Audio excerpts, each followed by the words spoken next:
তা আমাদের এই আনন্দ একমাত্র কার জন্য বলেন? আল্লাহর জন্য। আমাদের আনন্দ কার জন্য? আল্লাহর জন্য। আমাদের খুশি আল্লাহর জন্য, আমাদের কান্না আল্লাহর জন্য, আমাদের হাসি কার জন্য? আল্লাহ তাআলার জন্য। এই জন্য আল্লাহ তাআলা বলেন, ইন্না সালাতি ওয়া নুসুকি ওয়া মাহইয়ায়া ওয়া মামাতি লিল্লাহি রাব্বিল আলামিন। হে নবী, আপনি বলে দেন আমার বান্দার যেন নামাজ আমার জন্য হয়, আমার বান্দার কোরবানিও আমার জন্য, আমার বান্দার হায়াত অর্থাৎ আমার বান্দার জীবনও আমার জন্য, আমার বান্দার মরণও আমার জন্য। সুবহানাল্লাহ। আমাদের জীবন মরণ, বেঁচে থাকা মরে যাওয়া সব কিছু একমাত্র কার জন্য? আল্লাহর জন্য।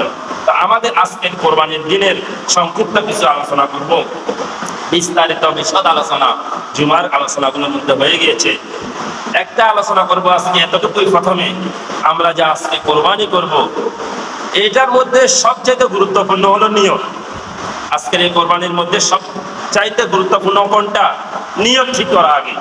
এখনো যদি কারো নিয়তের মধ্যে কোনো রকমের গরমিল থাকে, কোনো প্রকারের গন্ডগোল থাকে, কোনো প্রকারের লোক দেখানো থাকে, কোনো প্রকারের রিয়া থাকে, কোনো প্রকারের সামাজিকতা মেনটেন করা থাকে, মনের মধ্যে বিভিন্ন প্রকারের মানুষ হিসেবে আসতেও পারে, তো আমরা সবগুলাকে ধুয়ে মুছে আমাদের দিলগুলাকে, আমাদের অন্তরকে একমাত্র কার দিকে রুজু করব? আল্লাহর দিকে। বলেন কার দিকে? আল্লাহর দিকে।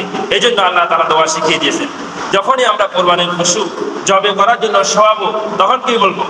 ইন্নী ওয়াজ্জাহতু ওয়াজহিয়া লিল্লাযী ফাতারাস সামাওয়াতি ওয়াল আরদি হানিফাও ওয়া মা আনা মিনাল মুশরিকিন।